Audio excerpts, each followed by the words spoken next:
Quadratic equation important formula देखेंगे, quick revision notes देखेंगे और जो एग्जाम में आप कॉमन एरर करते हैं क्वाड्रेटिक इक्वेशन के क्वेश्चंस में ये भी देखेंगे। तो इस वीडियो को अंत तक देखें ताकि आपको टर्म 2 एग्जाम प्रिपरेशन में सहायता मिल सके क्वाड्रेटिक इक्वेशन से रिलेटेड। तो पहले हम क्विक रिवीजन नोट्स देख लेते हैं। तो यहाँ पर देखिए पहला point, a quadratic equation in the variable x of the form a x square plus b x plus c. मतलब कि अगर क्वाड्रेटिक इक्वेशन एक्स के वेरिएबल में है तो वो क्वाड्रेटिक इक्वेशन क्या होगा, a x square plus b x plus c, where a b and c are real number. जहाँ पर ए बी और सी क्या है, रियल नंबर होंगे और ए जो है ये हमारा कभी भी जीरो के बराबर नहीं हो सकता। अब दूसरा पॉइंट देखिए, a real number alpha is said to be a root of the quadratic equation. मतलब अल्फा एक क्वाड्रेटिक इक्वेशन का रूट कहा जा सकता है। A x square plus b x plus c ये हमारा क्वाड्रेटिक इक्वेशन का अल्फा रूट कहा जा सकता है। यदि a alpha square plus b alpha plus c ये हमारा जीरो होगा तभी हमारा अल्फा इस क्वाड्रेटिक इक्वेशन का रूट कहा जा सकता है। यानी एक्स की जगह, एक्स क्या है वेरिएबल, वेरिएबल की जगह अगर हम अल्फा का वैल्यू पुट कर देते हैं तो वो पूरे क्वाड्रेटिक इक्वेशन का वैल्यू जो है जीरो आ जाएगा, तभी वो अल्फा इस क्वाड्रेटिक इक्वेशन का रूट कहा जा सकता है। The zeros of the quadratic polynomial a x square plus b x plus c and the root of the quadratic equation a x square plus b x plus c are same. मतलब कह रहा है कि जो zeros हैं quadratic polynomial के और जो रूट है क्वाड्रेटिक इक्वेशन के, ये दोनों क्या होते हैं, बराबर होते हैं। अब देखिए तीसरा पॉइंट क्या कह रहा है, if we can factorize a x square plus b x plus c into a product of two linear factor. मतलब कि जब इसको फैक्टराइज करेंगे दो लीनियर फैक्टर के प्रोडक्ट में, जैसे मान लीजिए एक लीनियर प्रोडक्ट मान लीजिए x माइनस 2 है और एक लीनियर प्रोडक्ट मान लीजिए x माइनस 5 है, ये माना हुआ है। तो जब इन दोनों लीनियर प्रोडक्ट के फॉर्म में इसको ब्रेक करते हैं then the root of quadratic equation a x square plus b x plus c can be found by equating each factor to zero. मतलब दो फैक्टर हमारा बना है, इसको हम जीरो के इक्वेट करेंगे, इन दोनों को जीरो को इक्वेट करेंगे तभी हमारा क्या आएगा, रूट्स आएगा। जैसे मान लीजिए कि x माइनस 2 को जीरो के इक्वेट करेंगे तो x बराबर क्या आ जाएगा, 2। तो यही क्या हो जाएगा, हमारा रूट्स हो जाएगा।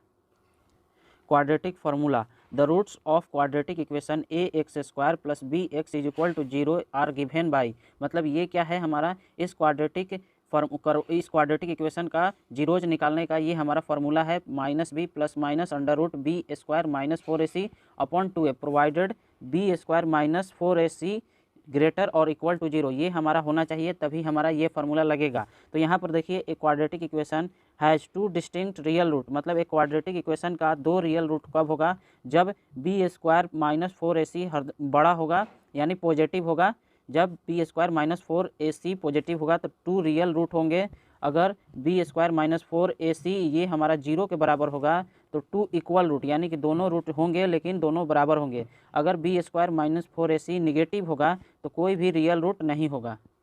अब यहाँ पर देख लेते हैं इंपॉर्टेंट फार्मूला क्वाड्रेटिक इक्वेशन के। For quadratic equation a x square plus b x plus c is equal to zero. इस क्वाड्रेटिक इक्वेशन के रूट्स आर गिवन बाई, मतलब जो हमारा रूट्स दिया गया है, पहला रूट्स क्या होगा, एक्स बराबर minus b plus minus under root d upon 2a, जहाँ पर डी क्या है, बी स्क्वायर माइनस 4ac। यहाँ पर एक बार प्लस रखेंगे तो एक रूट आएगा और यहाँ पर एक बार माइनस रखेंगे तो दूसरा रूट आ जाएगा। तो ये हमारा क्वाड्रेटिक इक्वेशन का रूट निकालने का फॉर्मूला होता है। अगर डी पॉजिटिव होगा, जब हमारा डी पॉजिटिव होगा तो ये हमारा ये दोनों हमारा रूट होगा। अगर डी बराबर जीरो होगा तो हमारा ये रूट हो जाएगा सिंपली एक्स बराबर माइनस बी अपॉन 2a। और जब डी निगेटिव होगा तो हमारा कोई भी रूट नहीं निकलेगा। अब हम कॉमन एरर्स की बात कर लेते हैं जो अक्सर आप एग्जाम में करते हैं। तो while finding the discriminant taking incorrectly the value of a and b. तो जब हम डिस्क्रिमिनेंट निकालते हैं यानी डी बराबर क्या होता है, बी स्क्वायर माइनस 4ac। तो जब हम इसका वैल्यू निकालते हैं तो हम ए और बी का वैल्यू जो है गलत ले लेते हैं। तो देखिए यहाँ पर a x square the coefficient of x square, जो ए क्या होता है, एक्स स्क्वायर का कोफिशिएंट होता है और बी क्या होता है, एक्स का कोफिशिएंट होता है। तो ये आपको याद रखना होगा कि यहाँ पर इस फार्मूला में ए और बी क्या होता है।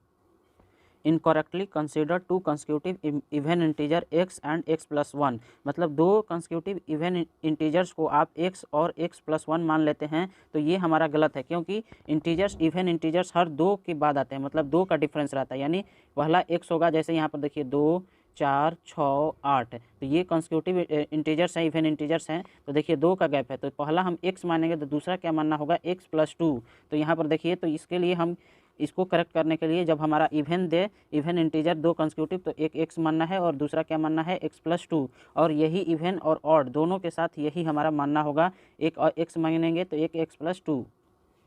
तीसरा है point, incorrectly writing difference between two positive integer and difference between their reciprocal. मतलब हम जब दो पॉजिटिव इंटीजर और दो पॉजिटिव इंटीजर के रेसिप्रोकल का डिफरेंस लेते हैं तो इसमें भी गलती करते हैं।